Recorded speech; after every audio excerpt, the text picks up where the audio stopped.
Oh Dude, yeah. I like that. I like that. Oh yeah. That intro is lit. Give ourselves an applause for that one. Yeah. Hats off to you. Let me see. Do I have a hat? I do have a hat. I brought that hat just for this. Hats off. Just for this. Thank you. Thank Put you. it back on my bag. Oh man. And we're back. All right. Yeah. This was definitely today definitely didn't go as planned. That's why we're a couple minutes late. But also that is one of the skills that Fisk gave us, right? To be able to cram something at the buzzer, Boy, actually make that shit, and actually, produce that, actually, come away with a good grade, a good product. See, I'm glad we were able to get that done. So, how you feeling? What's up? I'm feeling good, man. Today's payday, so I was able to get some. I was able to spend a bunch of money. Absolutely. Spent quite a bit of money today. But it's cool. I had the money to spend. Got to buy some concert tickets for myself. Got to get a rental car for a vacation I got coming up. Got to put money on the credit cards. Today was cool. So it was cool. Perfect. Not a lot of work. The internet was down at the job, so literally could not work. Didn't do anything. So, yeah. Yeah. My day a little hectic. I was planning to work from home, but my job had other plans. Things that needed my attention that I could not do remotely. Right. But that's what I'm paid to do. Be grateful that I do have a job. So yeah. So icebreaker. What is something like? Where do you, obviously at home, right? But like, what are some things that make you feel like you have home field advantage that you could say that your performance suffers without them? Home field advantage. Why do you think about that? I can go first because mine's pretty easy. Things that make me feel like I have home field advantage, definitely music, and not just like one set genre of music. It depends on what I'm doing. Right. Like I remember, and I use this like to this day. Like when I'm working, like if I have to focus on something like on the computer for long periods of time, listening to video game soundtracks. Right. Between that and then I do kind of like like classical type mashups. But when I was getting my IT certificate, it was a lot of computer work, a lot of studying on the computer and all that. And I read that video game music is the best for that because it's scientifically audio engineered to have you looking at a screen and to make you want to keep looking at that screen and make you want to keep going. Because again, you're playing a video game. Like they don't want you to get burnt out by the screen and the music. Like that has to work in harmony. For sure.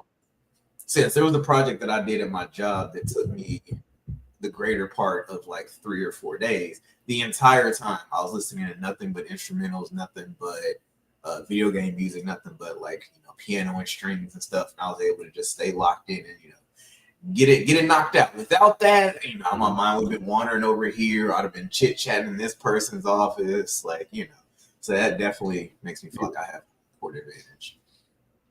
Okay. The Metal Gear Solid Alert theme is still an all-time classic, all-time favorite for me. Yeah. Yes. Home field advantage. I feel like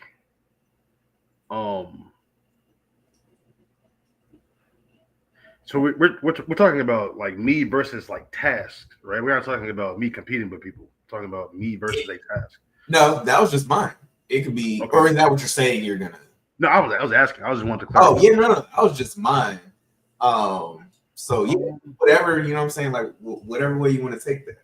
I feel like just said something that I struggle without. So not just no, you're not rebooting right now, computer. Thank you very much.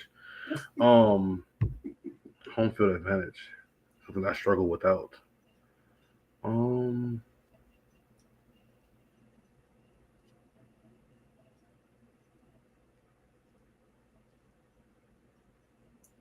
I think racing. uh, I think having a deadline, Okay. like working under pressure. I don't know if this is quite answering what you're saying, but like if you shorten the amount of time to get something done, it works to my advantage, especially like comparing to other people. Mhm.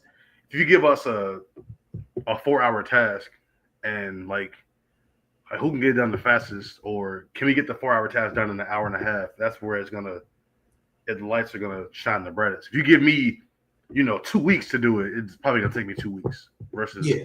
we need this done immediately, or all the roof just caved in. We gotta get all this stuff done. So that's where I work best. I don't think that properly answers what you were asking, but I mean, it does.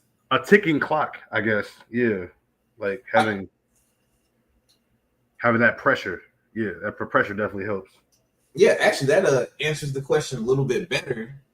Like that was the perfect lead in because pressurized situations, like we listen to this all the time in like sports media, how like the New York markets, the LA markets, the bigger markets, like there's a lot of pressure to win now. There is no, as the 76ers would say, trust the process. The process is you either win in your first 2 years or you're fired.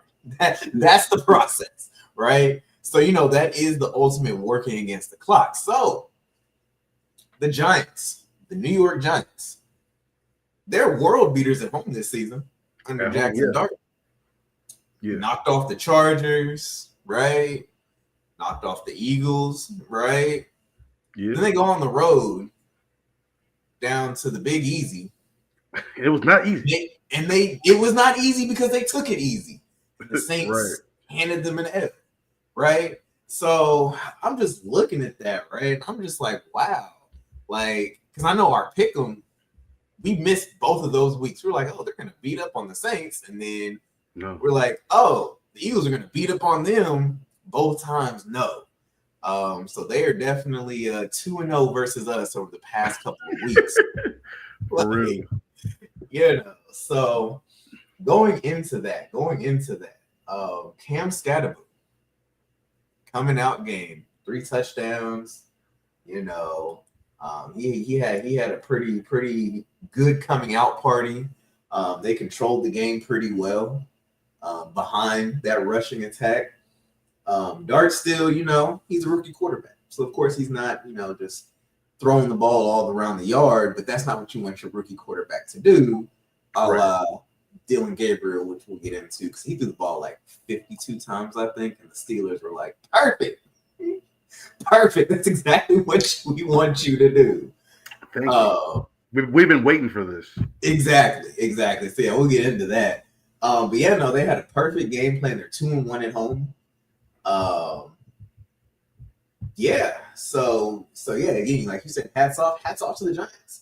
Like they're definitely they're still the bottom of their division as we expected, but they're not looking as bad as we expected them to look. Yeah, they're only 2 games out of first, so they're not Exactly. they aren't like the Jets where I was just about to say they're not like, what I'm saying, they're brother franchise in that city, the Jets, who are everything away from being competitive. It really seems like the Giants are just a game plan away from being competitive week in and week out. Like they're finding their footing, they're finding what works for them, they're finding the formulas. If they could just, figure out how to bring some of that New York pressure on the road, we might, they might need to like start busting some New Yorkers with them, like the way the Bills do. Yeah. So yeah. What did you see out of that game? I think that it's one of those do or die moments that like we're supposed to lose. No one's gonna pick us to win, and it's really just like can we go in here and hit these guys in the mouth and really play football? Show them that all of us have been training all our lives for this moment too. It's not just y'all. Y'all aren't the only professionals out here, right? Like my family is in the stands. My kids are here. Like you guys are on the road.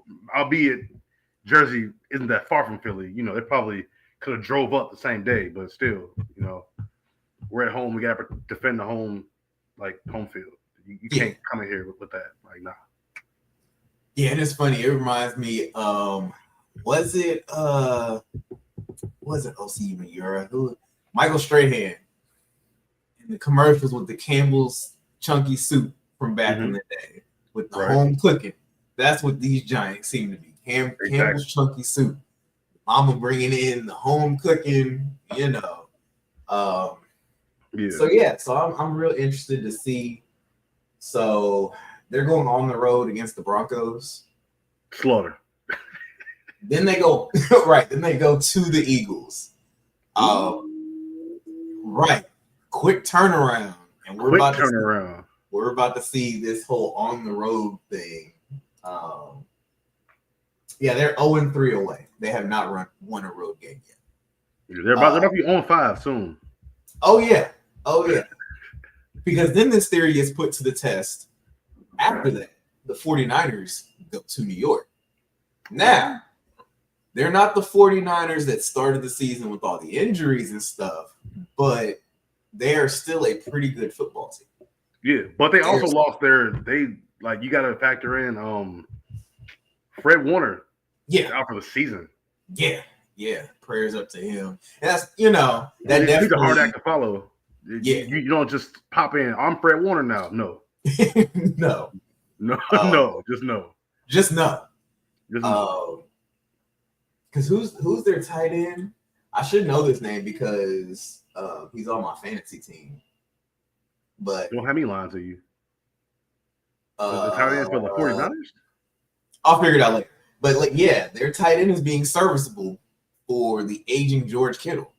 That's kind of an underlooked storyline, or overlooked, if you will. How George Kittle hasn't been, just in the top. I don't even think he's in the top 5 tight ends before getting hurt.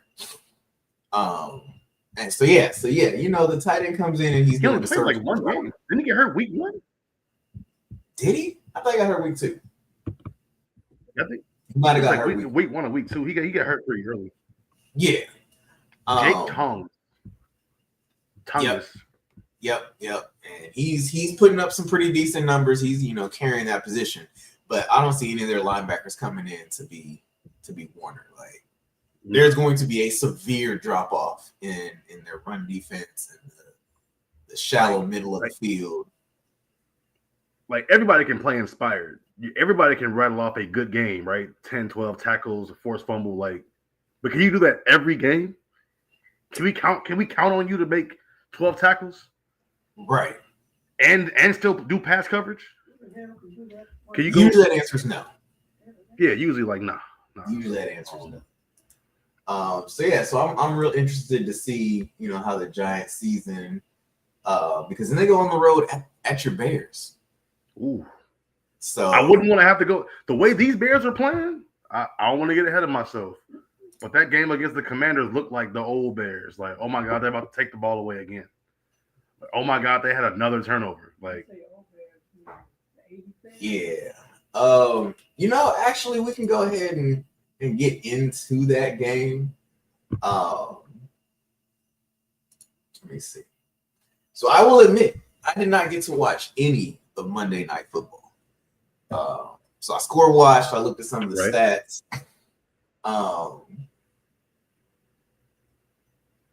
But yeah, the Bears forced 3 turnovers. To me, that's that they are who we thought they were game against the Cardinals when basically the defense won the game. And then y'all forced a late fumble. I did see that. Well, that was the quarterback dropped the ball. He was handing it off and he just dropped it. So, but like you just said, oh my God, I'm scared to death. I can take the ball away again. Man, right. I'm scared to death, boy. They are trying to take the ball. Every tackle, you see them punching at the ball. Like, eventually, somebody's going to drop it. Lack of focus. Y'all's Right. running back. Your home fans start cheering on third down. Like, we don't need y'all to cheer, bro. We need y'all to be quiet when we have the ball. I know you want to cheer after the play is good. Don't cheer before the play, bro. Chill. Yeah. So, Yeah. Terrell Edmonds, 12 tackles, 3 solo. DeAndre Swift, 108 rushing yards. Like, yes. Well, and he had a long catch, if I'm not mistaken. 50 50-yard catch or something like that. Like the game-winning, well, would have been a game-tying touchdown if not for the missed 2-point conversion. So, yeah, Swift had a game. Yeah. Equal game. Y'all both had 10 drives apiece. Total plays. Y'all had 59. They had 60. Yeah. It was a pretty even game. It's just it was those came down to those turnovers. Yeah. Yeah, it was those turnovers. Yeah. So yeah, big up to y'all's defense. Yeah. So yeah, so pivoting to a different team, and this is kind of like the next 2 teams we're gonna highlight are in very weird areas for very different reasons, right? The Chargers, Okay, but they don't seem like the Chargers that beat the Chiefs week 1. they don't, because they literally they won. But it was a very sloppy win against a stumbling Dolphins team. We highlighted earlier in the season how the Dolphins had a players only meeting. I want to say like week 1, week 2. Like they had it really early. And it was after week 1.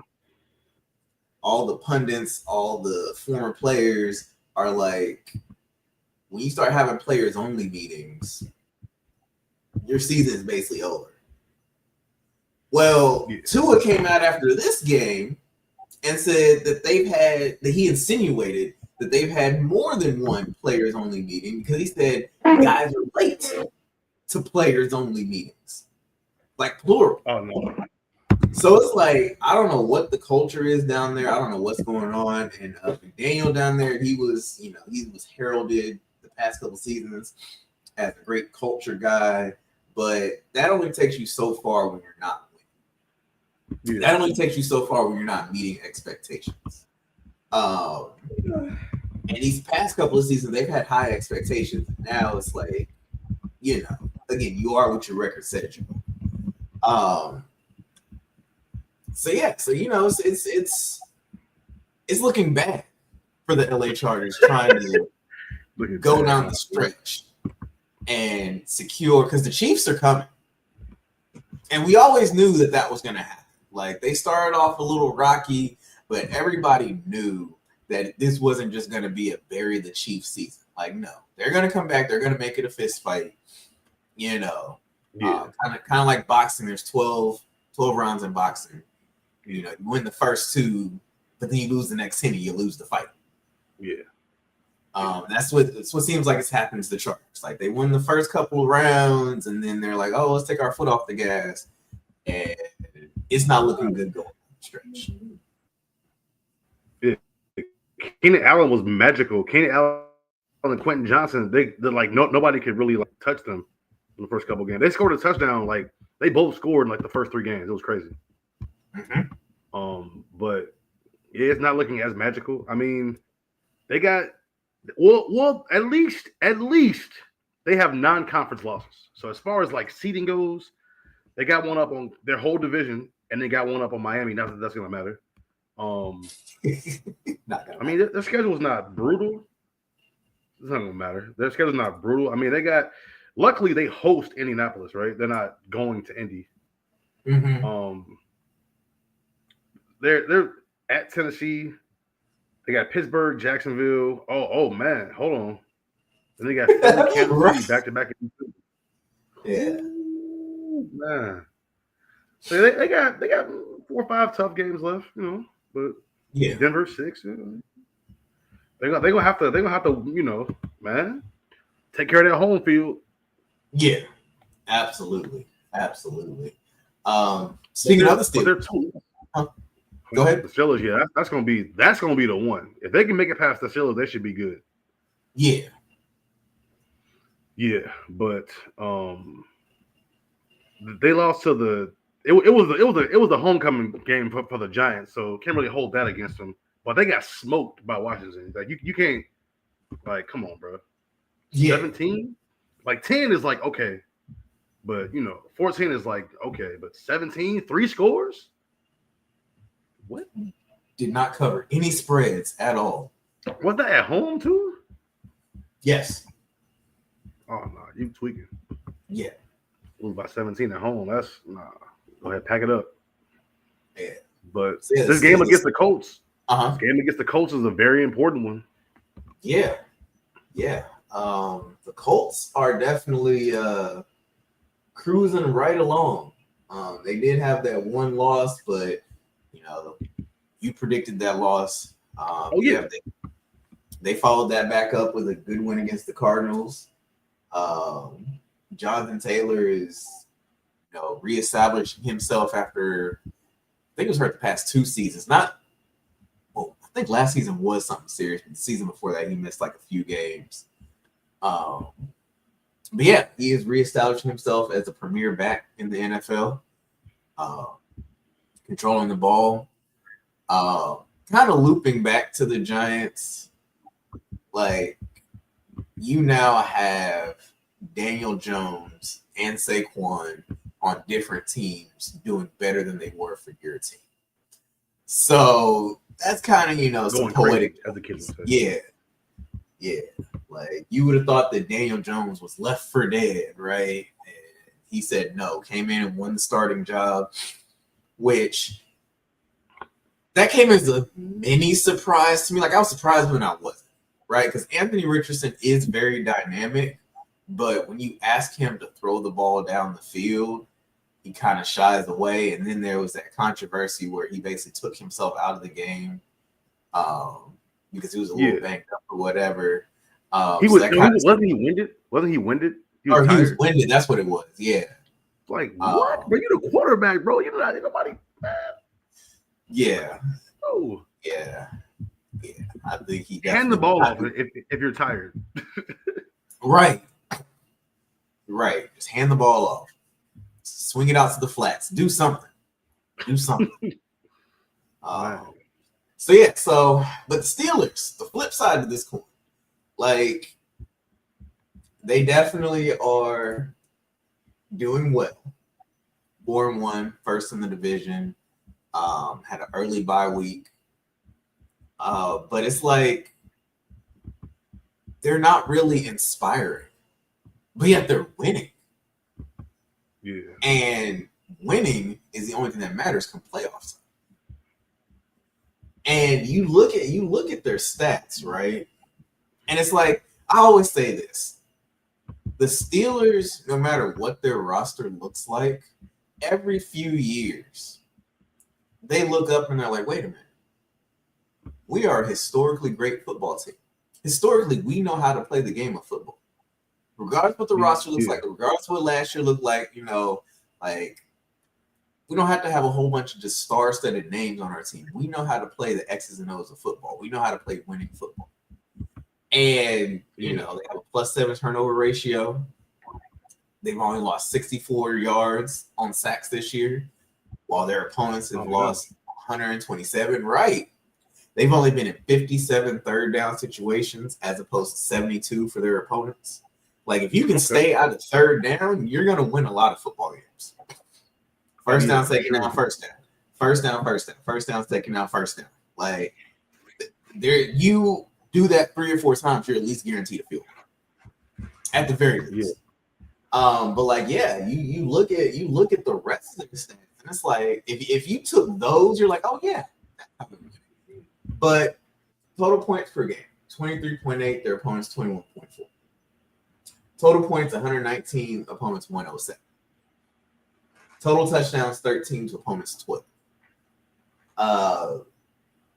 Third down efficiency, their efficiency is down 38.6 to 40.28.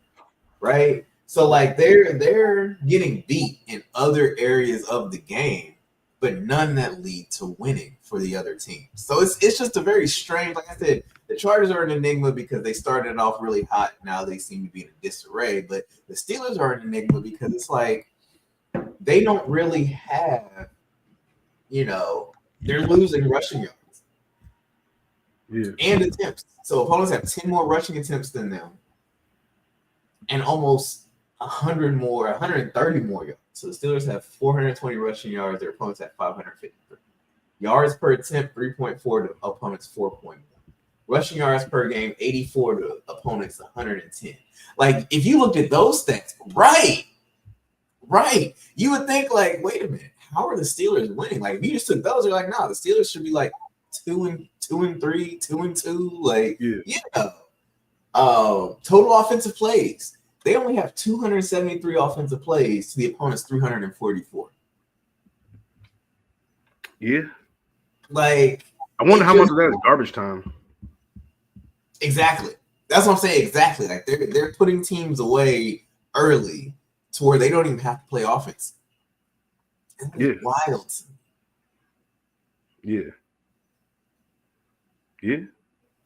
I think it's gonna make for some interesting come playoff time. Mm-hmm. I'm excited to see. Yeah, for sure. So how do you feel about, to kind of switch gears a little bit? How do you feel about I'm trying to think. Week 4 wasn't San Francisco undefeated week 4? They were 4-0, right? I think so. Hold on, let me go check. No, they were 3-1. Okay. But I know that the Eagles and the Bills were both 4-0. Now they're 4-2. So, what do you think about what does that say? What does 2 in a row say? Two separate things for the teams. For the Eagles, I kind of saw this coming. I just didn't want to believe it or just didn't have the guts to pick it. But they have a so we did highlight this either last week or week before last, how the Eagles are playing very boring offense. Very uninspired offense. And it's like they were winning, but then all of a sudden they weren't. So I think it's a culture issue. I think it's a disgruntled offensive stars issue for them. For the Bills, I think it's just a lack of focus. I think their issue stems from I'm searching for the words here. They're the premier team without the accolades to show it. They're the team that everybody looks to and it's like, oh, the Bills will be the ones to make some noise in the postseason. For sure. And they have everybody's second or third best shot. Sometimes their best shots, they don't play the Chiefs, they don't play the Eagles, like if you have the Chiefs and the Eagles and the Bills on your schedule, 1, I feel sorry for you. Right. But 2, the Chiefs will get the best shot, the Eagles will get the next best shot, depending on which conference you're in. Like if it's AFC, it'll be Chiefs, Eagles. If it's NFC, it's Eagles, Chiefs, whatever. But then the Bills is going to get that very next best shot because that's the team that everybody's like, yeah, that's going to be the team that's going to match up with the Ravens in the playoffs. That's going to be a potential AFC championship team, right? And I think that they have just taken their eye off the ball and thought that they could just hit cruise control on the season. Because, I mean, if you look at their opponents, I know we pulled up the strength of schedule from the beginning of the season. Well, let me see. Where were the Bills? Yeah, the Bills had the 23rd strongest easiest. Yeah, their opponents' combined 2024 record was losing 135 to 154. They do play 6 2024 playoff teams, but like, their schedule doesn't really get easier than that. Like, Yeah. And I think that that's kind of the mindset that they got in.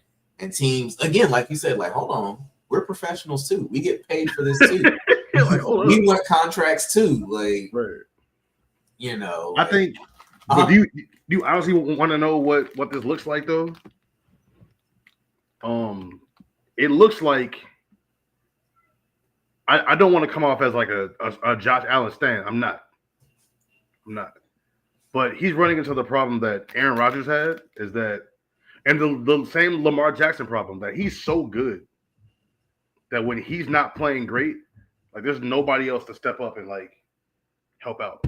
Like you can't have a bad game. Like he doesn't have the defense from 4 years ago where you can have a bad game and they can still carry you through. Like he doesn't have that. And that's just the Josh Allen magic has to win them the game every time. Extended plays and rushing for first downs and scoring touchdowns. If he's not doing all that, then the Bills aren't going to win. Yeah, and I can say from looking at the stats and stuff, that one I do rest on the defense. I mean, again, he did not have a stellar game. He did have 2 interceptions. He threw for less than 200 yards. But Bijan Robinson, 170 rushing yards. Going crazy. Drake London, 158 receiving yards. Going crazy. Yeah. So they beat them in total yards. They beat them in turnovers. They beat them in first downs. They beat them in penalties. Like, they beat them in every aspect of the game except for scoring in the red zone. But I mean, Bijan Robinson, 81-yard rushing touchdown. You don't need to be in the red zone for that. He was in the other red zone. Right. So, it's like, yeah, the Bill, I'm looking at this win probability. The Bills' win probability plummeted with 1 minute and 22 seconds left in the first quarter, and they never recovered. Yeah. They were down 21 points first quarter. Falcons was mad. Yeah. But see, the Bills usually come out hot. They usually come out, 2 touchdowns in their first 3 drives. But Falcons was like, nah. Yeah. Nah. Just no. Like, no. Yeah. And I also think that looking at it, the Falcons are kind of hungry. I did look at this.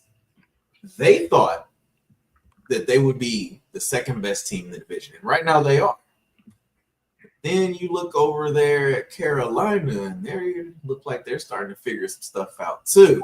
Carolina not playing. Hungry.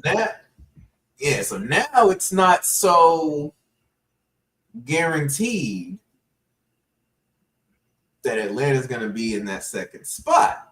So they figure they need some signature wins, not only to improve their standings, but to kind of build their mindset and their culture off of moving forward down the stretch of the season. Because, I don't know what's going on with the Cowboys. But Carolina said we don't care what's going on with the Cowboys. We don't care what's going on with the Cowboys. Yeah, we're here to win. Like, Rico Dowdle, 183 rushing yards. He blacked out. He blacked out on them. And being their leading receiver with 56 receiving yards. He blacked out. Like, bro, I turned to that game. I look at the stats. I was like, bro, he has all of their yards, bro. What is this, Madden? He completely blacked out, though. You remember, now this is taking you back a bit. You remember the Larry Johnson season where he made the Pro Bowl only playing like 9 games? Mm-hmm.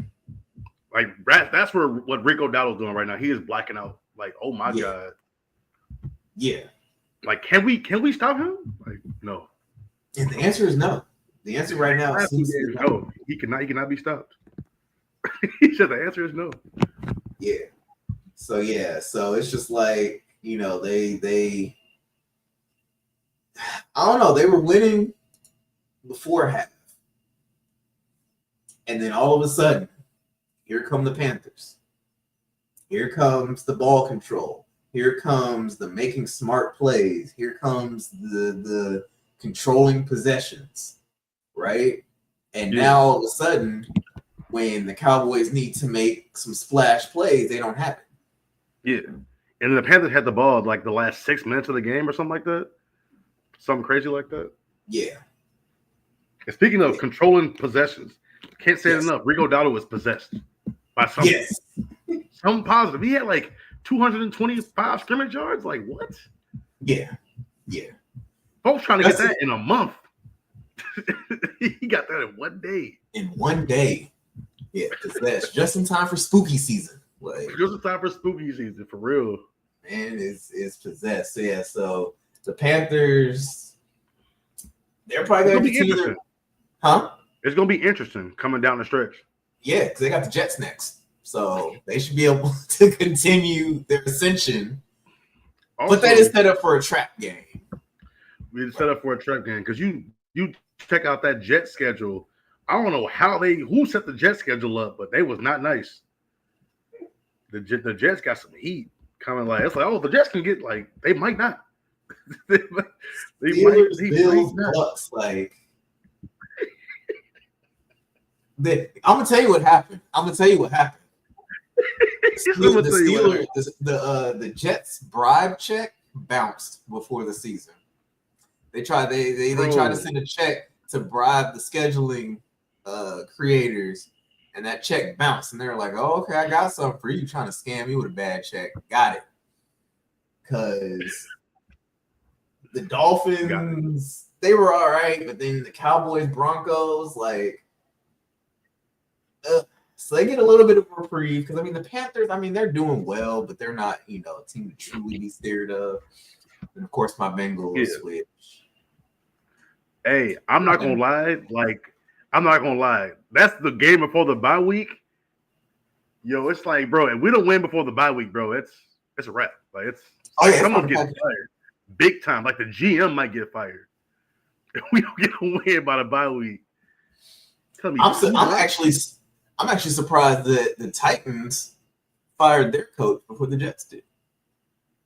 Yeah. I'm very surprised about that. So we can talk a little bit about that. Do the Jets have a new coach? I believe they don't have Salah. Salah's gone. So. Yeah. They do. Is it the first year? Oh, you got to give the first year coach a chance, I think. Titans coach is in his second year, right? Yes, but he has a new quarterback. Nope. It's not enough in the words of Lamar. Exactly. And it's like, I think that a lot of teams, when they suck and they get like the top 2-3 picks, they think, oh, I have to go quarterback. But they don't think, hey, am I going to let that coach survive for the next 3 years as this rookie develops? Yeah. And a lot of times the answer is no. A lot of times they do stuff in a vacuum. They'll pick the quarterback. And then when the quarterback doesn't produce, especially if they start week 1 as a rookie, then they fire the coach. And now they need a coach to go with the rookie and hope that gels. And oftentimes it doesn't because the coach wants his type of quarterback. Yeah. So it's like you doing this up and down song and dance, and you never meet in the middle and get continuity between a head coach and a rookie quarterback. Yeah, you got to get some continuity there. Yeah. So, and that's the other thing. Like, I'm really interested to see if the Jets do secure the number 1 pick, what they're going to do with it. I say if, like, it's not a foregone conclusion, but I'm just interested to see, if they fall into that trap, because I don't feel like they're going to give their coach a lot of runway. And also, as we looked on the stats, the quarterback isn't really the problem. Quarterback isn't the problem. Fields is actually doing really good, which is it's like, how is that even possible? He has no interceptions on the season. Yep. They've lost 6 games. He has no interceptions. Yeah. He only has 4 touchdowns, but still. Exactly. That's where the problem comes in. Completing 65% of his passes, just 1 yard under 800. So 159, 160 average yards a game. He's taking 19 sacks. In 5 games, that's 4 per game. Yeah, you could definitely get sacked less. Yeah. So, but then it's just like he's their second leading rusher. He's got 3 touchdowns.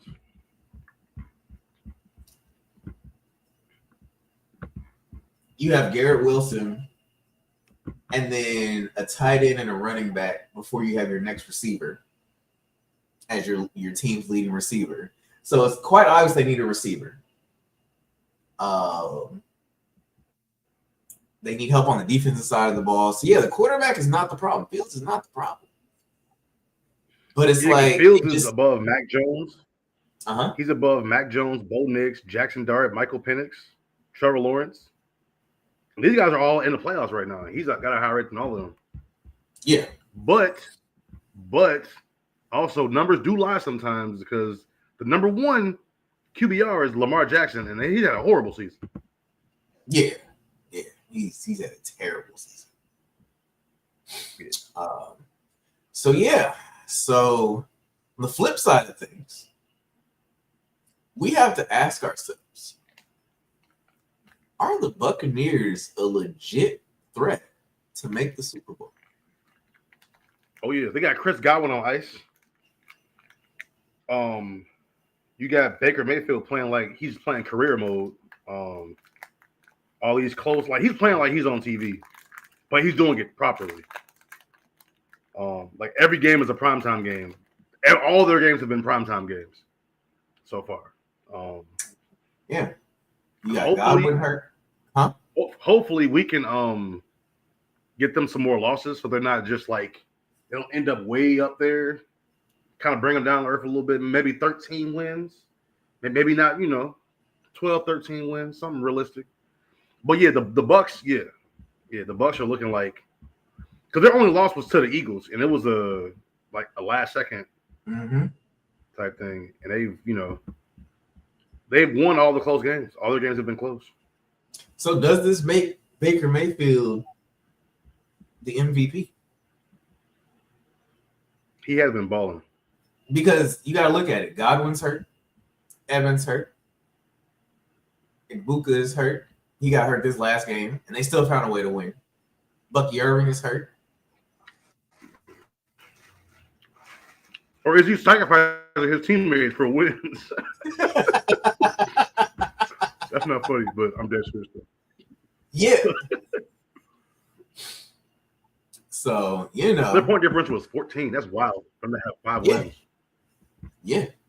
Like Baker Mayfield is definitely putting that team. I did watch that game a little bit. And there were a couple times I looked up. Like there was one. Hold on, let me go look that up. There was one. I actually should have noted this down when it happened. But there was one play when they needed.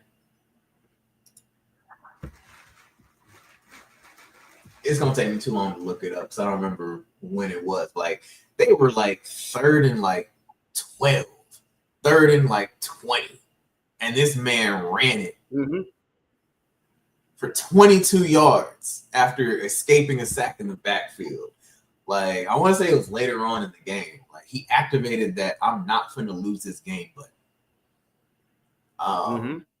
like you remember the older Maddens or whatever when they used to have those goofy little go ahead. You remember that the older Maddens when they had them goofy little cards you could play, like the fumbleitis card, it's like he pulled that card out of his back pocket, and it's like he's done that every single game. Like how many cards have you collected to be able to the bag is deep. He got 2 bags. Yeah, it's like he's playing spades and has all the spades from one deck, and he put it in a different deck in a regular hand. This man is playing with 26 cards, so everybody else is 13. 13 of them hoes are spades. Like, hey, I ain't gonna lie though. If they can go to Detroit on Monday and get a win, that you're gonna have to go ahead and crown them. They got the NFC on lock. At Detroit in prime time, Jared Goff, bro. Jared Goff be playing possessed too sometimes. So, but yeah, I think that he's for sure. Like, he may not have it stats wise, but he's for sure should be number one for MVP. Yeah, I'd look. Let me pull up sportsbook odds. and see, and why you look at that? Like, I'm gonna go on my little, get off my lawn. How's Mahomes leading the MVP odds? What? Yep, I'm so glad that that's the case. Not really, but I'm glad for my point. This is my get off the lawn take, right? MVP somewhere has transitioned to being best player. Best quarterback. And it's like we're missing the V part. Valuable. Like, I get that to be valuable, you have to contribute to win shares. I get that. I appreciate that. I appreciate that. That means you have to be a good player. That means you have to be a great player. I'm not taking that away from any of these other quarterbacks, Mahomes, Allen, anything like that.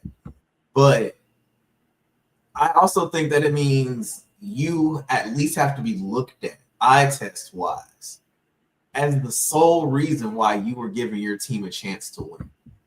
Yeah. And I think this year, far and away, that's been Baker Mayfield. Like, you take Baker off this team, and they're the Jets. Nah, for real. He said they're the Jets. Oh, man. Sorry for any Jets fans watching, but he's right. He's right. They're the Jets. That's crazy word. So, yeah. So you did bring up Detroit. And I think that is going to be an interesting measuring stick game for both teams for different reasons. Does Baker keep finding ways to win? But how does Detroit respond to not only a loss in the record column, but a loss of morals? They took a moral L as well as a legitimate L. Because you look at that game, I had it pulled up somewhere. And it's like that game was very equal as well. They had, I think, one drive apart. I think the Chiefs had 10, the Lions had 9, if I remember correctly. Like, all the stats were equal. It's just that the Chiefs didn't make any mistakes. And the Lions made like 3 mistakes, and they got capitalized on.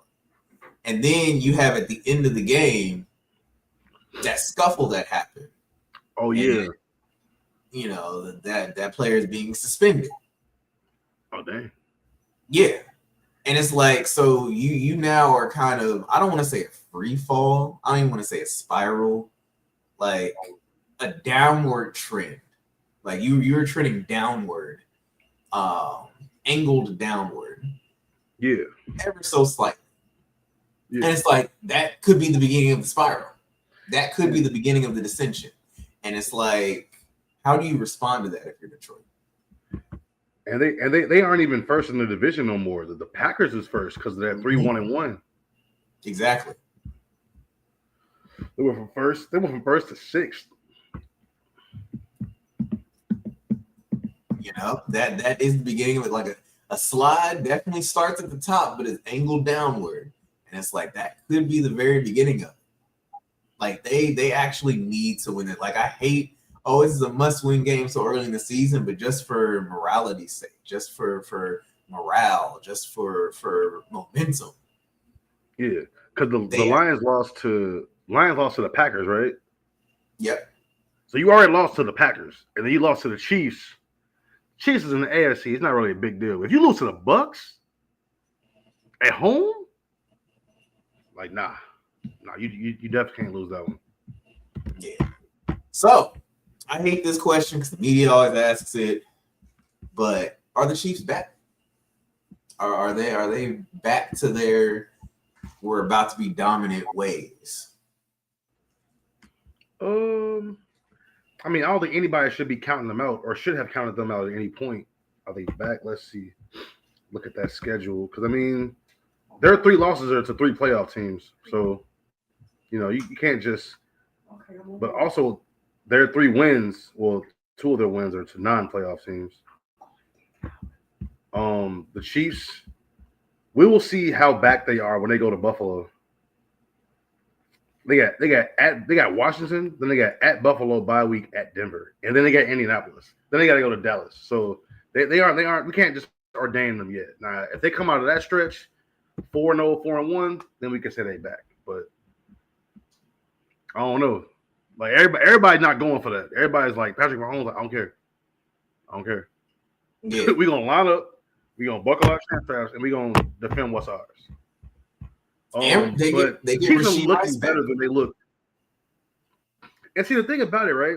Even their losses, they didn't look bad when they lost to the Chargers or the Eagles. Those were like 1-score games. They had the ball at the end. Well, the Chargers was able to run the clock out at the end. Even their loss to Jacksonville was 3 points. So they didn't get smoked, right? They aren't like the Chargers where the Chargers got smoked by 17. Now they've had a pretty good. They've been in every game. They got some tough losses, but they've given out enough tough losses over the years to take some of that back. Yeah. So yeah, I would more so say they were never gone versus like they're back because they aren't in the playoff race yet.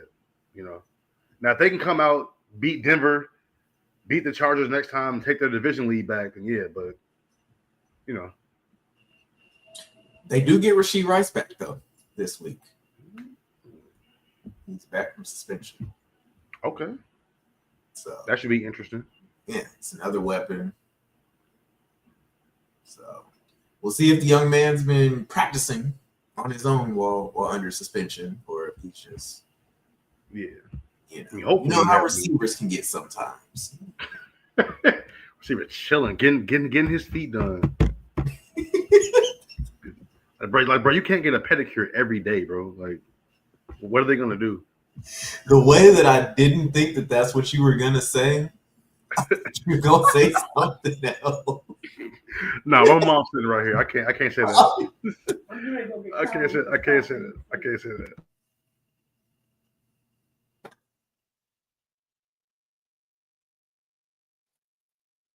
Yeah, no, I can't. I think everybody knows what I was gonna say, but no. I wouldn't say that. We can't say that. Oh man, that's offline conversation. Yeah. That's like playing Call of Duty in the party chat, in the PlayStation chat type conversation. You can't say that on the podcast. Oh man. Ooh, man. But yeah, Rasheed Rice, I think that'll be good. I think that they should. Oh man, that was gonna be a.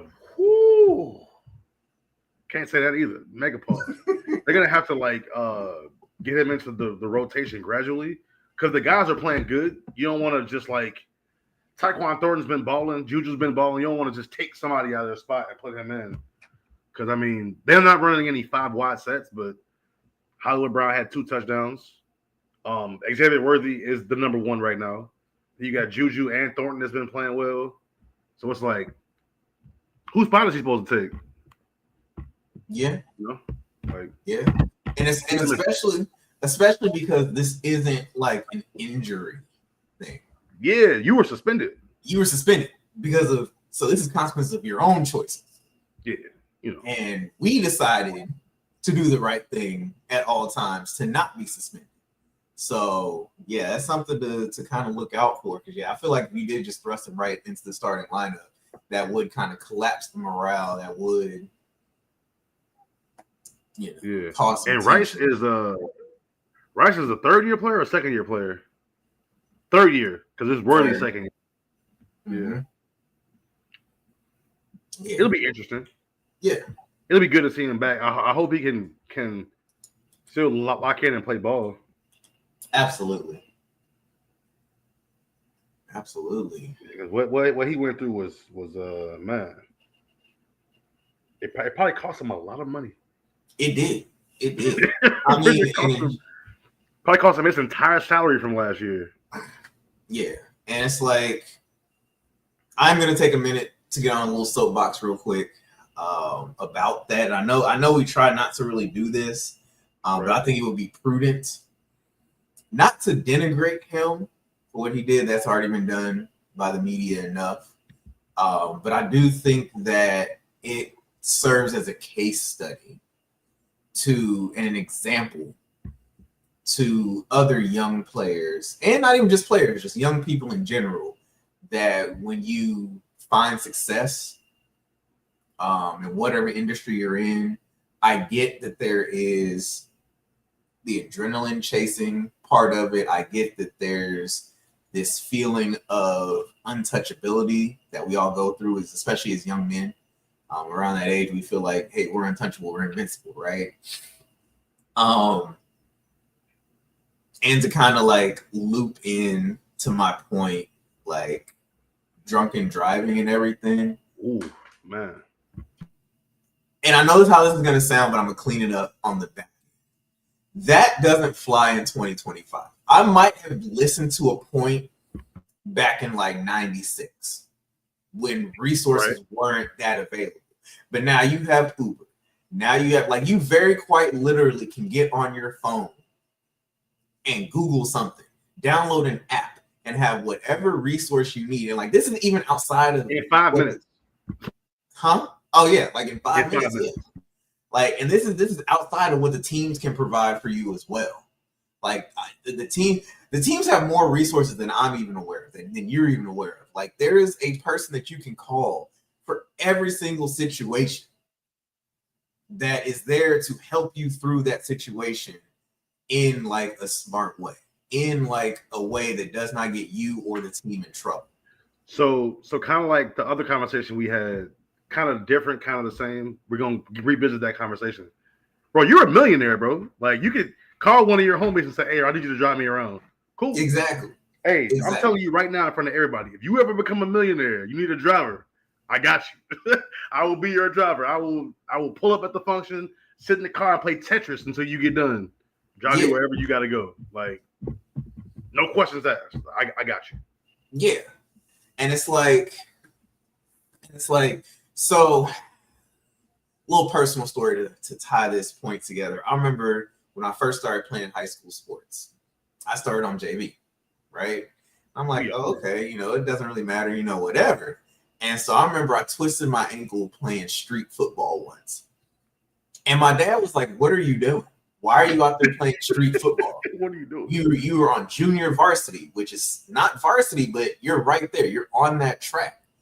And I remember very, very vividly, he was just like, you aren't who you were a year ago in middle school. So to these NFL players, I get that you come from, all these different areas, and it's different than the NBA, because the NBA is more starting to trend towards like these kids going to like private camps and all that. A lot of these NFL players are still getting drafted at places where they got to get it out the mud. Where literally, like they see a lot, and it takes a lot, not just physical work, not just football work, just environmentally, avoiding the pitfalls, people looking out for you, like to make it out of your town and then through college. Because then in college, people don't understand. They go home on these breaks. They go back to where they came from. You got to deal with haters. You got to deal with, and you finally make it to the NFL. You are not who you were even in college. So I need you to stop. I'm not going to say stop carrying guns, because we do have the Second Amendment, but stop doing it in such a way that it's like. So that same homie that's driving, need you to get your security license. Go ahead, throw on a bulletproof vest. You're my security now. Yeah. And you can speak from experience because you got your security license. Exactly. Like, if somebody needs, I got you. Like, they're people fun at it. Yeah. He's like, not just talking. He actually did the work and got his security license. And it wasn't that hard. It wasn't that hard. It wasn't hard. It required work. I'm not saying it was just easy. You just hopped in there and was like, hey, give me a security license. But it wasn't like we asked you to climb Mount Everest. Or if you're a player, you want to carry a gun, you get a security license. Like, get your permits. Make sure your guns are legal. Yeah. You have enough Make money sure to do all these things. Yeah. Make sure you're following the rule. And again, it's 2025. You can Google the legal answers now. You don't even have to go find a lawyer. You Bro, can they have Google agents and managers. They can have somebody else do that for them. They don't even got to do it. Exactly. That's what I'm saying. Like, you have all the resources. There's no excuse. Yeah, you have all the resources not to be a fuck up. I'm just making it plain. You have all the resources to not hit those pitfalls, to make it a little bit cleaner. So, so I definitely do not have much sympathy these days for some of these infractions, because a lot of them are very avoidable. You just have to remember, you are not the man that you were even last year. You are not the man you were in college. You are not the representative of your neighborhood in that way. Bro, you want to talk about fuck ups, bro? You remember Henry Ruggs? He's done.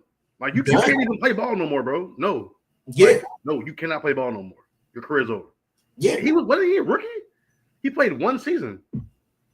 Gone. And got that. And it's like, so when I was in the military, right, I was Army Aviation. So I was an air traffic controller. But we had warrant officers who were the pilots. So if you become a pilot, you're a warrant officer, right? And a lot of these were kids like fresh out of college. And like, it seemed like every 3 weeks or so, we were getting reports of a warrant officer in a wreck with a Corvette or a motorcycle, or chasing that adrenaline of them flying a jet, of them flying a helicopter. And it's like, I get it, again, kind of with these NFL guys, like, there's nothing that matches the adrenaline rush of playing professional football. But yet you go out here and get drunk and try to match that adrenaline rush behind the wheel of a supercar. And it's like, there's very quite literally no reason for it. Bro, go get you a racing simulator and put it in your mansion. Right, go get you a VR headset. Hit the gym. Right. Focus on your craft.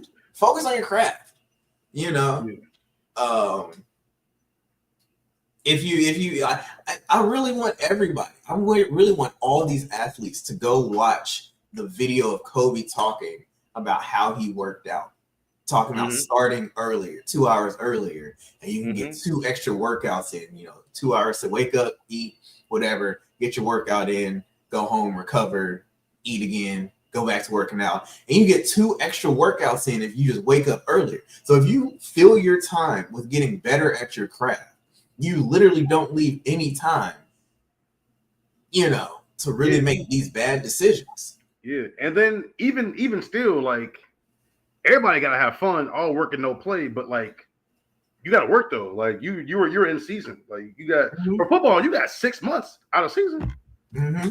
Well, training camp stuff, you probably got a good 3 months, 3-4 months. Yeah. But like, I don't know. Yeah, there's no excuse. No excuse. And it's like, I get you need to rest your body in the off season because professional football is a brutal game, but that doesn't mean you need to rest your mind.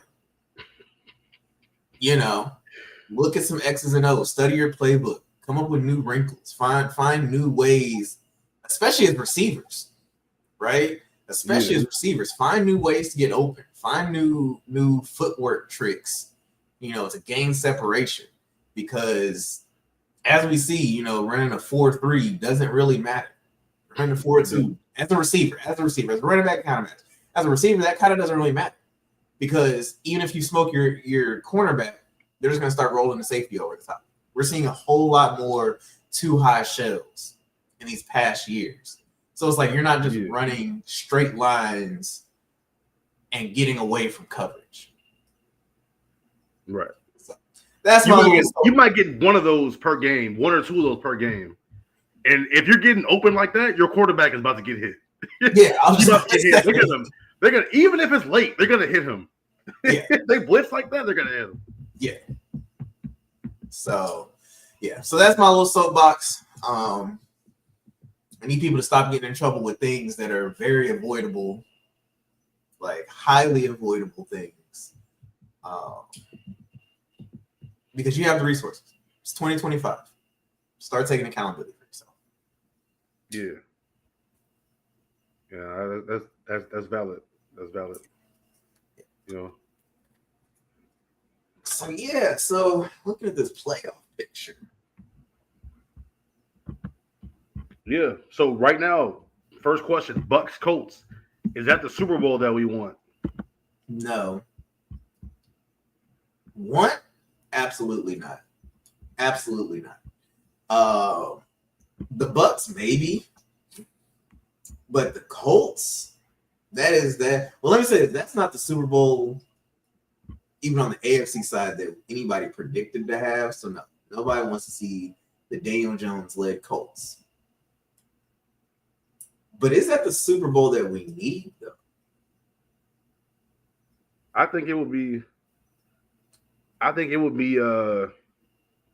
I mean, I haven't got to see the Colts play yet. I've watched the Bucks play a couple times. They had some primetime games. Mm-hmm. I mean, 5-1 is still 5-1. Mm-hmm. I'm looking at the rest of the playoff picture. I mean,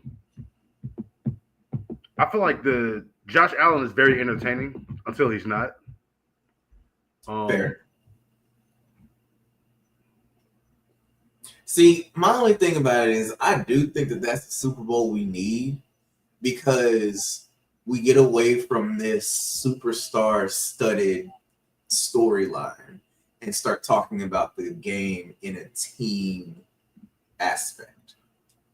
Because if we're going X's and O's, if we're just going X's and O's, well then it's Seahawks. It would be Seahawks looking at these playoff teams right now. Just X's and O's.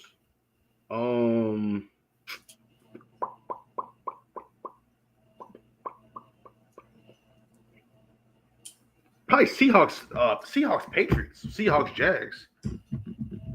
How do you take it's just about ball? Like it's just about ball? Yeah, Seahawks Patriots. I told you were the Patriots, but how do you take the Seahawks over the Bucks when it's just about ball with them? They're having to figure out ways without a good portion of their starting offensive cast. Well, because their starting quarterback is a Heisman winner, and the core of their team is still there from their Super Bowl win a couple years ago. Mike Evans is going to the Hall of Fame, first ballot. But he's not there right now. I mean, but by the time the Super Bowl comes around, he'll be back, tentatively. Oh, you mean if it had to start today? Oh yeah, well if we have to do it today, then yeah, the Bucks. That's what I'm looking like. The Bucks on the NFC side have been the epitome of X's and O's, having to figure it out mid-game, Ibuka going down, and we still got the two Johnsons stepping up. Like. Well, you said make it about ball. Their quarterback is literally on TV. I see a Baker Mayfield commercial every Sunday. That's true. Hampton House. That's true. Not to take away from him, right? Because he's done the work. He's earned that. I'm not gonna be unfair to him, but if it's just about ball, I would say Seahawks Patriots. Even with the Jaguars, they got two Heisman winners on their team. Yep. So that's fair. If it's just a football game, like speaking of, right? What would be the most recent just a football game Super Bowl? I was just about to ask the same question. I want to say Pat's Rams, but I didn't watch that game, so I can't really say. I was in the air flying to Paris when that game happened, so I missed that one. Let's see. Where it's just about ball.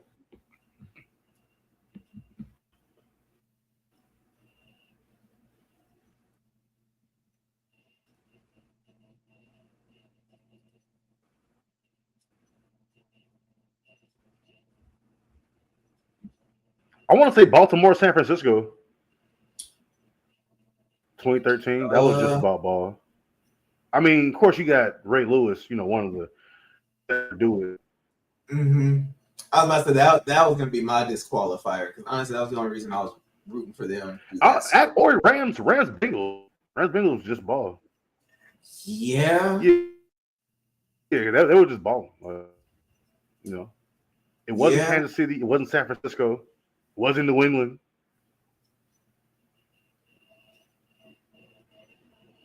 You know, it wasn't anybody that had been to the Super Bowl in quite a while. The Rams have been in 2019, but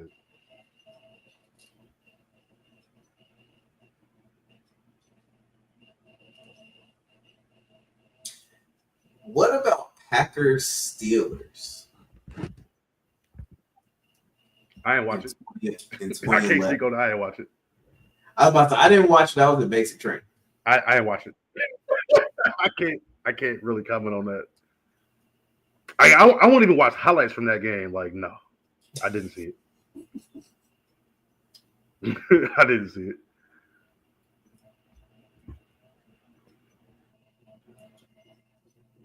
Yeah. Where it wasn't a whole storyline driven. These teams got picked week 1.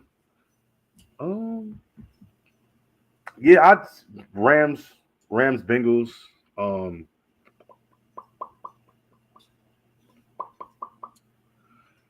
Packers, Steelers. I literally could not tell you. Was that no the onside kick thing was when the Colts played somebody. Colts played the Saints. Yeah, that was the year Colts before. played New Orleans. That might have that. Bro, I watched 2 Super Bowls in a row. I didn't watch them. You said what? I didn't watch either one of those Super Bowls, and they were back to back. That's crazy. I didn't watch. No, I wasn't gonna watch. I wasn't gonna watch the Colts go, and I wasn't gonna watch the Packers after they beat us in the championship. I'm like, hell no, I'm not watching this. Oh, they had a Super Bowl party. Like, y'all can go fuck yourself. I'm not coming to the Super Bowl party. What? You risk the Packers winning? I'm gonna what? No. But yeah, go ahead. I'm sorry. I had a flash. Oh no, you're good. I was just gonna say that X's and O's wise, yes, the Saints Colts was a good Super Bowl, but it doesn't qualify to me because there was way too many storylines. You had, you know what I'm saying, 2 coaches, you had 2 quarterbacks, you had like there were all the storylines. There were all the storylines going into that. So yeah, tonight I'll give you Rams Bengals. Yeah. Because really the only storyline going into that is what exactly played out on the field. How is this poor Cincinnati Bengals offensive line going to hold up against this massive pass rush of the Rams? And we see it did not. That is actually the factor that lost the game. It did. It did not hold up. Yeah, so that storyline, if you will, actually ended up being the main factor on the field. So yeah, so just ball, yeah, I would give you that. Because then the Kansas City Chiefs went on their little run, and then last year was, oh, are they going to get their 3-peat? Are they going to be the dynasty? All that. There was just, you know. So yeah, so no. So let me think. What Super Bowl would I want to see out of the playoff teams that are right now without projecting anything? The playoff teams. You said Falcons, Jags. Ugh. No, I did not say Falcons, Jags. I was about to say, well, you know, I'm like half deaf. Oh, no, I said without projecting anything. Oh, without projecting. Got you. Oh, maybe I should sit back closer to my mic. No, I just can't hear. I want to see. I do want to see the Bucks in the Super Bowl. I have to say, I'm appreciating what Baker has went through. Yeah, I want to see the Bucks in the Super Bowl. And then, you know what's crazy? I just realized. What? Because not a lot of people know that the Rams are my team in the NFC. Right. And I just realized we had this conversation way back in 2007. I remember exactly where we were all sitting. I remember exactly who all was there. And the question was, if the Rams and the Bengals ever played in the Super Bowl, who would I go for? I'm just now realizing that I actually had the privilege to see that in my lifetime. That's dope. Probably never going to happen again. But probably it's too many teams. The chances are very low. Very low. So that literally just dawned on me. I'm like, wait a minute. I actually have seen both of my teams in the Super Bowl. Now the team that I would root for, obviously the Bengals did not win, but kind of makes that feel a little bit better. Bucks and anybody but the Steelers is gonna be. I think from a roster standpoint, if you want to see an absolute shootout, I would say Chargers Lions. Okay, I can see that. As far as like just the roster, like everybody's healthy, everybody makes it back, is ready to go. But the Bucks, though, you make everybody healthy, the Bucks probably has a better team than the Lions. It's just something about the two running backs they got in Detroit and St. Brown, Sam Laporta, Jameson Williams. They have like a Madden built team. Mm-hmm. It's kind of crazy. Yeah. No, the Lions definitely have constructed their roster pretty well. Yes, they have. Yeah, I could get behind Lions, Chargers. I can get behind Bucks, Chargers.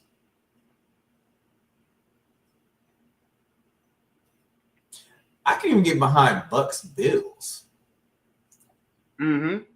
I think that might be pretty exciting.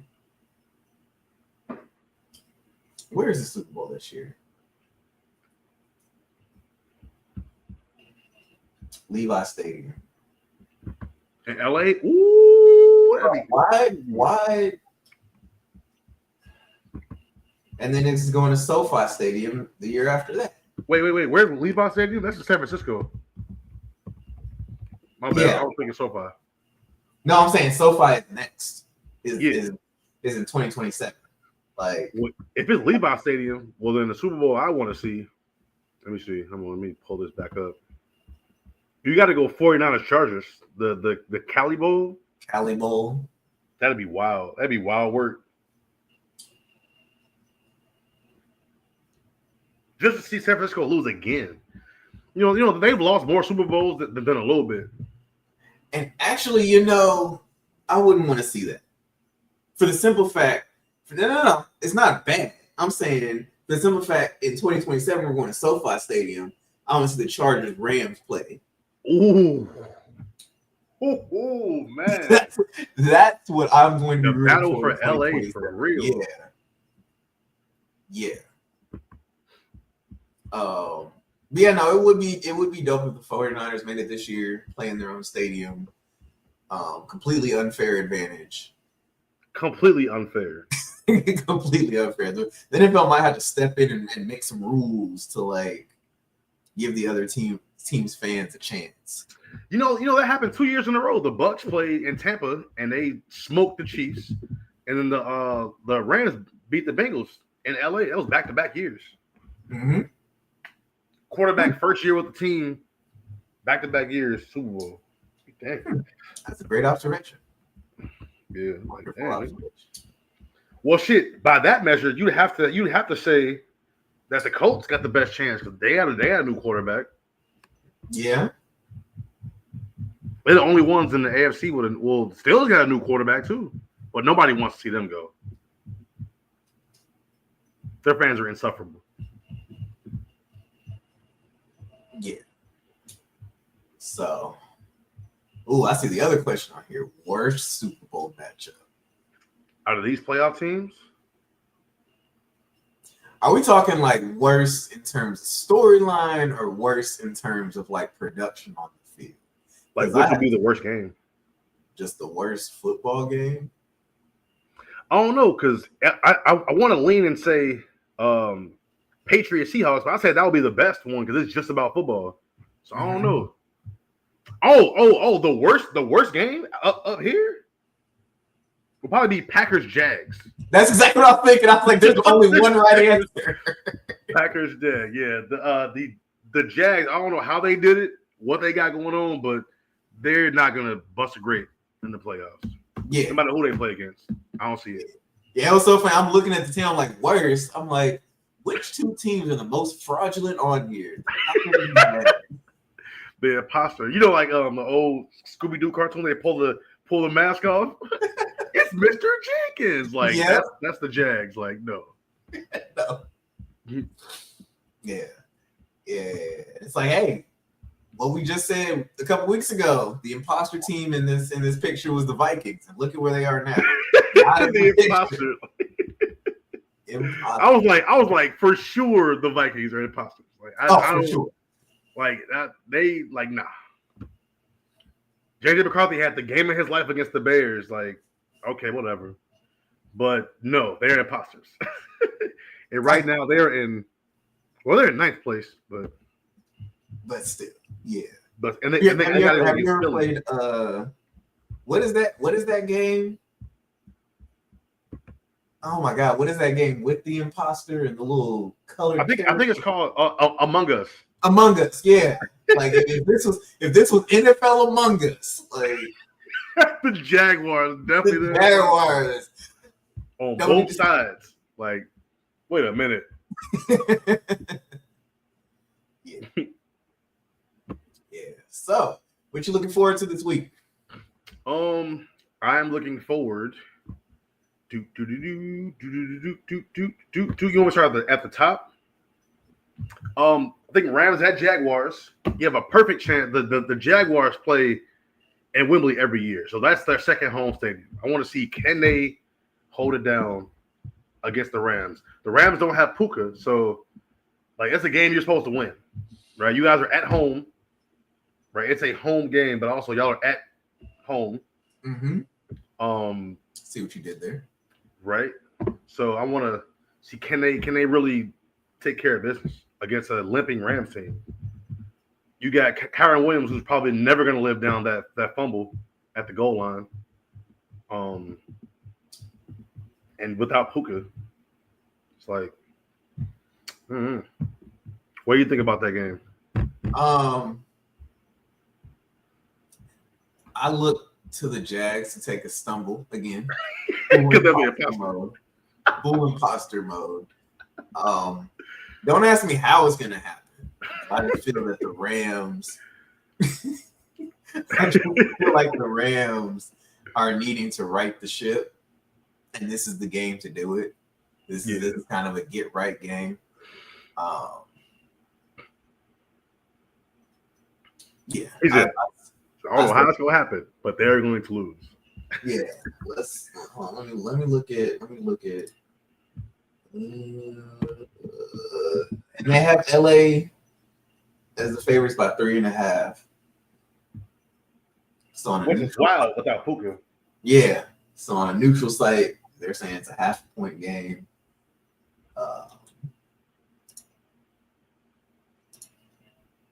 Well, it is a neutral site. Oh yeah, I guess so. Yeah. Even though it is the Jaguars' literal second home stadium. Yeah, Puka is questionable, will not participate in practice on Wednesday. Yeah, so he's trending to not play. He probably ain't even gonna fly over there. Yeah. Yeah. So yeah, no, I mean, and that's the thing. It's like the records they're both 4-2. Like it on the surface, it looks like a good game, and it might be, but I just think the Jaguars are full blown imposter mode. Yeah, I just think that, with the Rams literally in a 3-way tie in their division, they need to make some headway with San Francisco. So like, you remember that scene in Cars when Lightning McQueen was out in front by a lot, and then he blew like all of his tires and was limping to the finish line, and the other two pit crews were like, McQueen's blew a tire, go, go, go. And they put the pedal to the metal. Yeah. I feel like that is the NFC West trade. San Francisco done blew some tires, and Seattle and LA are like, they're licking their chops, they're putting the pedal to the metal, shifting it in gear, needing to make up some ground, right? Right. And I think that, on the other side, on the flip side, the Jaguars, like, they don't have that same type of dynamic in their division. Like, they don't really have anybody nipping at their heels. Houston is, kind of sloppy right now. Indianapolis is out in front. Only by one game. It doesn't look that bad, but it's still not a 3-way tie. Right. In the division. So it's a different dynamic. And so so I look for the Rams here to put the hammer down and try to take control of their destiny in that division. For sure. Next game, Eagles at Vikings, right? Could this be a changing of the guard? What would a Vikings win? Let's just go ahead and start there. If the Vikings beat the Eagles, what does that say about the Vikings? Are they still imposters? Yes. Yes, for sure. Okay, boom. So what does a Vikings win say about the Eagles? That it's time to make some changes. I'm not sure if that means trading AJ Brown. I don't know if that means not necessarily firing of coaches, but like reshuffling of definitely not firing of coaches, but like reshuffling of responsibilities. Yeah. Get different voices. Maybe not like play calling duties, but like in practice, like all the stuff we kind of don't see. You know, like usually you would have like certain assistants talk, and you would have like shuffle all that up, like shuffle that around, to bring some fresh air into like when you're cleaning up your house, open up the windows in the springtime, fresh air in there. Like that's what a Viking, or let me say an Eagles loss would be. Yeah. No, I think that Eagles lose. I think that's probably a wrap. Not to say the whole season is a wrap, but I mean, it's pretty heavily wounded action going on there. Mm-hmm. I'll lose 3 in a row. If you lose to the Vikings, like, it's gonna be an interesting game. We gonna hopefully we get to see, I don't know. It's gonna be an interesting game. Yeah, interesting game. All right, so Washington at Dallas. Speaking of Philly, Washington at Dallas. The winner of that game is right. Well, if Washington wins, they're a little closer than Dallas, but the winner of that game is closing in on the Eagles. No matter what the Eagles do, they're still closing in on them. I think you get to see the Cowboys put up a proverbial best shot, because you lose this game, you go to 2-4-1, and it's like, I think it'd be a good one to watch. I'm about to say, especially if the Giants win, you then go to the bottom of the division. For sure. Yeah, you definitely don't want to be there. Yeah. The return of CD will not help you at that point. Yeah. So that actually will be one to watch. Let me see. When is that?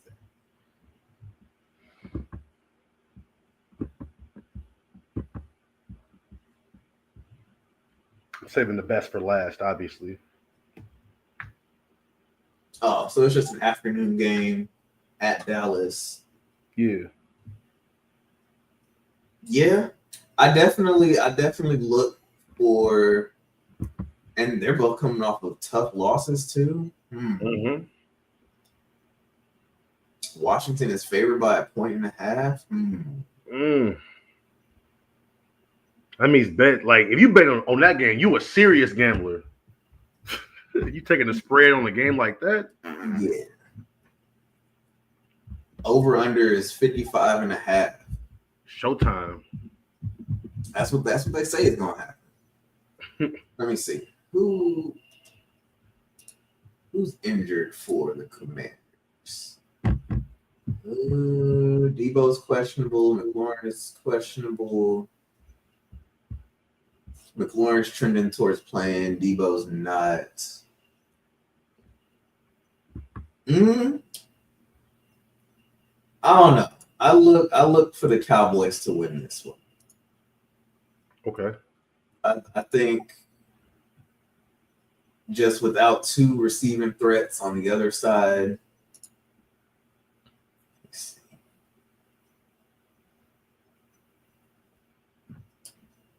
see. CeeDee Lamb returned to practice today, was a limited participant. So he's trending, in my mind, he's trending towards game time decision. Yeah. I look for the Cowboys to win this game.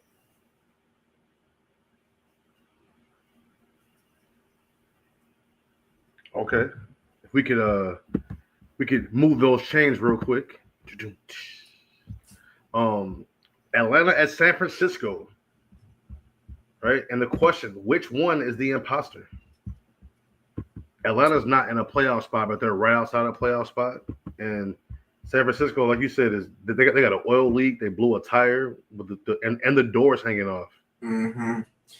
Like, I would hate to say that San Fran's the imposter, but so I won't. But I think that Atlanta had the game of their life for the season, so I'm going to call them the imposter. Okay. Because San Fran, it's hard because the impact of Fred Warner cannot be overstated. It cannot. But until now, San Fran has found ways to win through injury. But So, I mean, again, knowing that he's not coming back, that's got to be like. I didn't see the play, thankfully, with the way they described the injury. I think I didn't see the play, but yeah, knowing that he's gone, he's not like he'll be there, but he'll be wearing like a hoodie and some sweats with a walking boot on and crutches. Mm-hmm. Yeah. Wait, but this is a home game though. Yep. Oh yeah, they're gonna win the game for him, but I think Atlanta, nah. I don't think so. Yeah, I don't really see it out of Atlanta. But then again, I didn't see it out of Atlanta against the Bills. Yet, did nobody here we see are. Yet here we are. But I mean, you already know how that goes, right? Those big wins like that zap all the energy from teams. Yep. I think they won a little too big. They won a little too big on Monday. That might cost them this coming Sunday. Yeah. I don't know how it works. Don't ask me. It's just that's how it works. That's how it works. Add it to your parlay. Put San Francisco on the money line. Yeah. Christian McCaffrey scores 6 touchdowns. Something like that. Do not put that on your parlay. And if you do, don't blame us. Do not put that on your parlay. They won't even let you bet that many touchdowns. Like, stop playing. All right. So the playoffs came early. We kind of mentioned this, but kind of saved it for the end. Mm-hmm. Colts Chargers. Playoffs came. Is it at Chargers? Who's it? Is it? Yep. It's Colts at Chargers. And the Colts' only loss was in LA. I think it's worth noting. They got to go back into that building. Can they come out with a win against the Chargers? Just on some funny shit, I'm going to say no. Because if we remember, the Chargers were the bane of Peyton Manning's Colts existence. So I'm aside with that trend. I'm like, yeah, the Chargers are the Colts' kryptonite. Okay. Especially on the road. And especially if they can generate 2 or 3 turnovers. Yeah.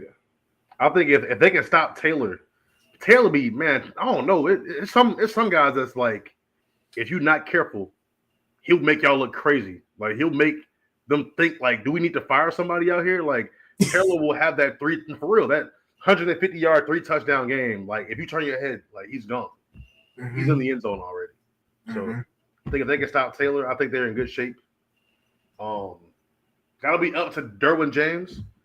Can he win the head-to-head with Jonathan Taylor? Yeah. I think that, heavy matchups like this, you kind of got to give it to the home team. Mm-hmm. That's what the Jaguars did to the Chiefs. That's what the Falcons did to the Bills, even though they're imposters. Yeah, I'm gonna go ahead and say the Chargers, but it's gonna be a great game. Is it in prime time? It's not. It's not. It's not. It's probably gonna get blacked out by the Titans game. 1.5 spread. You said what? It's another 1.5 spread. Yeah, if you bet on that game, you were insane. That's straight pride. You got some pride betting behind that, man. My team gonna win. Okay. Let's see. Right. Let's just see. Okay, we're gonna have to look. Hey, okay. Yeah. So yeah, it's gonna be fun. It's gonna be fun. But the game of the week, the game we touched on it earlier, we didn't really dive too much into it, is Tampa Bay at Detroit. Prime time. I think it's on Monday night, if I'm not mistaken. It is. It's the first Monday night game. Monday night, Tampa at Detroit. I think this is the most likely of a playoff matchup. Not saying the Colts and Chargers won't be there, but I think these. I'd say yeah. I will go ahead and put the Bucks and the Lions in the playoffs. Maybe it's wild card teams, whatever. Mm-hmm. I think it's gonna be a good one. I hope some of the players can come back for the Bucks though, and not just Baker out there, throwing to the water boy. Right? Yeah. Yeah, I look for Baker to put on another I am who I think I am performance. Yeah. And yeah, I'm really, really looking at the Lions to see how they respond to this demoralizing loss. 2-score loss. 2-score loss. Like I said, they lost their character, not only on the football field, but like off of it. I mean, it was still on the field technically, but it was outside of the whistle. But like they, At least they won the fight though. At least their player didn't get humiliated. Yeah. I guess it's like Juju Smith-Schuster. Like, can you fight, bro?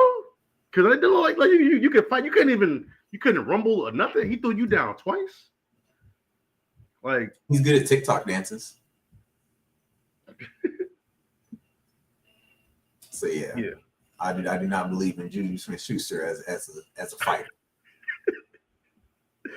Oh man! Like, thank God he's good at football, right? Because if thank not, God he's good at football. Thank God he's good at football. I just I really want to see. I do want the Bucks to win the game, but I do want the Lions to put up a good fight. Like, I want it to be, them saying, "Hey, this last week was just an outlier.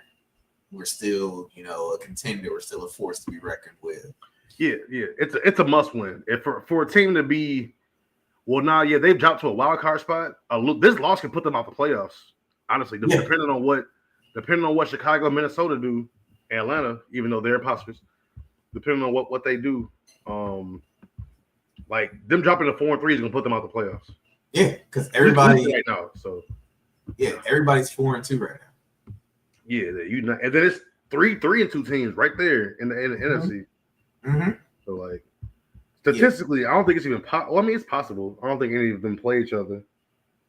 But you got Minnesota, you got Atlanta, Minnesota, Chicago 3-2, and then you got Carolina, Washington are 3-3. Who jump past them with tiebreakers. They could fall to fucking 12th place next week. Yeah, from 1st to 12th in 2 weeks is insane. Yeah, I think they're gonna handle business. So you think the Lions are gonna win? Yeah, the Lions have to win. Again, it's probably one of those tight spread, maybe 1.5 points. I wouldn't touch it, but I think they have Detroit as a 5.5 favorite. Cap. No, yeah, that's cap. That's cap. Yeah. If they would have said 3.5, you might could like try to trick somebody into betting, but 5.5, like no, I'm absolutely something about those weird spreads like that, like 3-point spreads, 7-point spreads, okay. But 1.5, 5.5, like how you get 5.5, bro? Like how y'all come 5? Nah, I'm not touching. Well, I'm gonna bet the Buccaneers on the spread. Oh, the plus 5.5. Oh yeah, I'm taking that. But I'm thinking about like betting on a negative 5.5. Yeah, on the favorite. How would you? What? Yeah. That's a weird number to bet because if they went by 5, you lost your bet. That's wild. No, I couldn't do that. Mm-hmm. Question though. I'm gonna pull up. I need you to pull up the. I need you to pull up the passing leaders in the NFL. So go to like whatever site you're using. I use CBS Sports. Pull up just the passing yards leaders. Yeah, now I can't pull it up. Okay, so we have Stafford, Prescott, Darnold, Mayfield, May, Mahomes. Damn, the top 4 are NFC teams. Interesting. Yeah. Oh no, this has nothing to do with football. This has nothing to do with football, right? Okay. So like, able to fight, which I wouldn't want to have to fight no pro athlete. I'm not saying I want to fight you, bro. If you see this, I'm not. Nah. I mean, I could take you, but that's not what I'm saying. Right. Which quarterback do you think has the best hands? Which quarterback in the NFL do you think has the best hands? Just take a look at the roster real quick, and who do you think has the best hands? I'm trying to look too. I thought of this just now. I'm like, I wonder.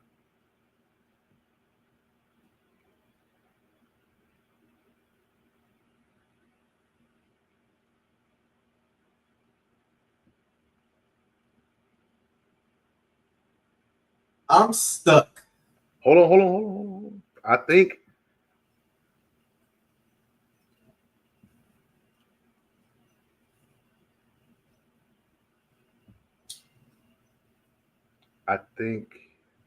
I got my answer. Hold on. Let me see. It's between two people. That's what I'm saying. I'm stuck between two people. Okay. So who I'm pretty sure we got different people. Right? So who do you think who are the two? I know one of mine. I can give you 20 guesses and you wouldn't get one of mine.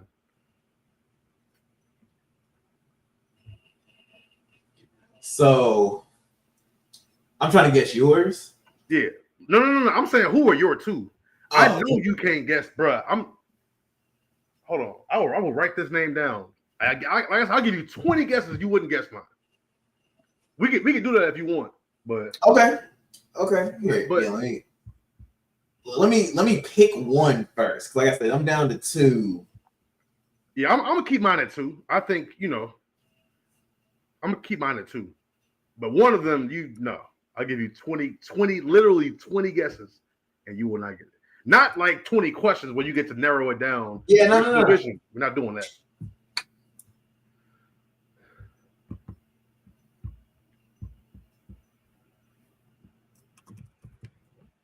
Okay, so I have mine typed up. I'll share screen in a minute.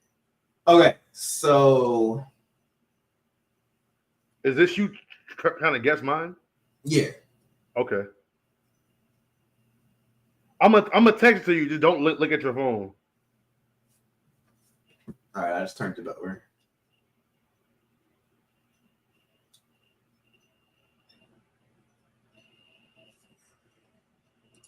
All right, I just text you. I'm gonna give you 20 guesses.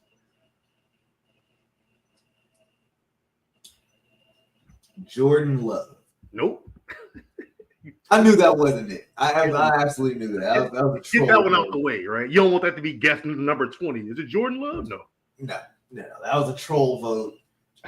Because I feel like even if that's who you thought, I still wouldn't say that. Exactly. I still wouldn't say that. Like stop playing. They wouldn't say it. Like you could probably have video evidence of a battle royale and him winning the battle royale. And you're still just saying like I don't believe it. I don't believe it. All right. Michael Penix Jr. Nope. No.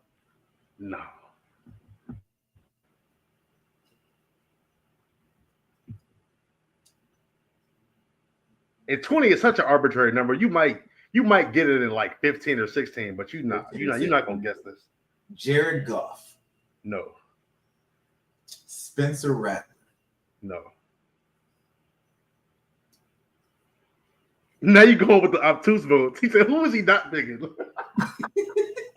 All right, that's 4. I feel like Josh Allen would be too obvious. I wouldn't want to fight him, but I don't think he got hands. I was about to say I wouldn't want to fight him. Yeah, I wouldn't want to fight him. Baker Mayfield. Nope. Bo Nix. Nope. Wow. You were funny for these guesses though.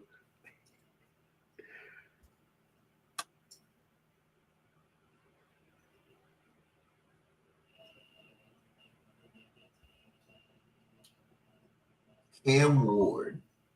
Cam Ward was one of mine, but that's not the one I didn't think you would guess though. Cam Ward is one of mine. Okay. Something about like when you look at him, he looks like I don't know. Yeah. I'm like, I think Cam Ward got hands, and he's young too. He's 22. Yeah. I give him That's Please don't tell me it's Caleb Williams. No, absolutely. Okay. He's like the bottom of the list. Who's got hands? Like nah. I'm gonna save you that Josh Allen. I don't think it's Josh Allen. I'm gonna save you, even though you got 20 guesses. I'm gonna save you. That's 8.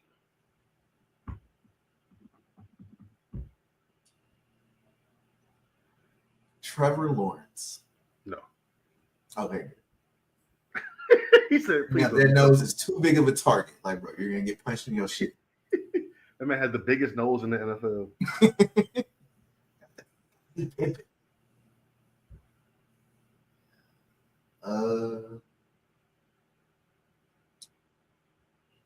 Yeah, just go ahead and tell me. All right, so I picked Cam Ward and Carson Wentz. Carson Wentz is that crazy drunk white guy at the bar that you do not want to fight. Like, nah. I'll pass on that. I'm good. I wouldn't. Nah. So I think he's got hands. I would go bet. Do you want to guess it, Mar, or you just want to see him? You pick 2? Mm-hmm. Is one of them Cam Ward? Yes.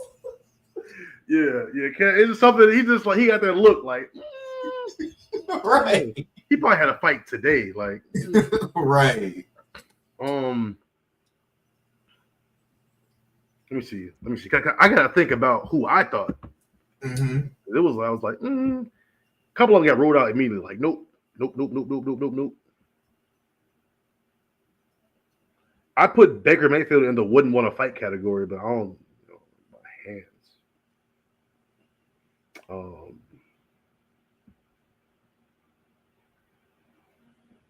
Geno Smith? Yes. What? Man, I get that shit quick. Because I'm like, he one of the ones like, nah. Yeah. So we can probably just ordain Cam Ward now the best hands quarterback. But you know, the wide receiver I wouldn't want to fight is fucking DeAndre Hopkins. That nigga hands are like baseball mitts, bro. Yep. It's crazy. Yeah, absolutely. Hands like this big, bro. Yeah. You know what? Hold up. Let me see.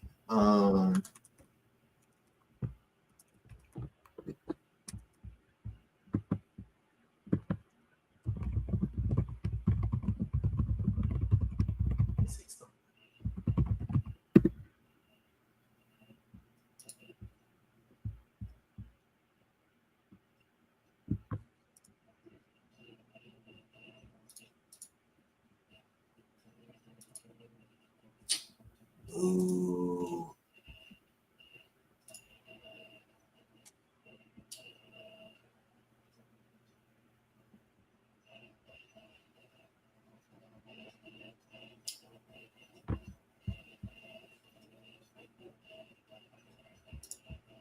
Interesting.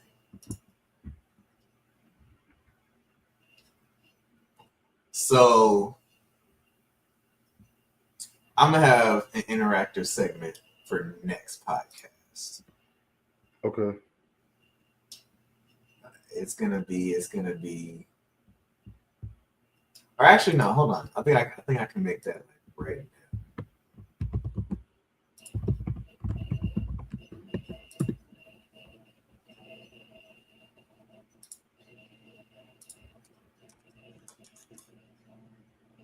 Nah, I'll make it for next week. It'll be in the same vein as what we just talked about. So yeah, I think it's about that time. Look, we got any viewer comments? Y'all got anything y'all want to say?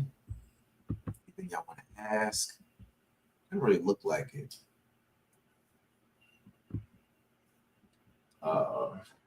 Yeah, so I will say we have the Best Move YouTube, so go follow that.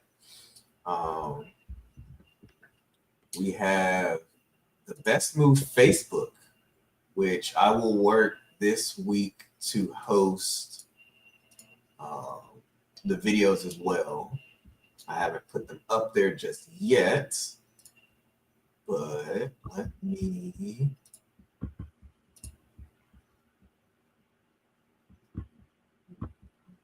Let me figure out how to do this real quick. It's obviously not it.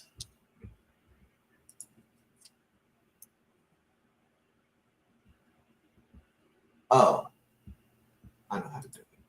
Go here.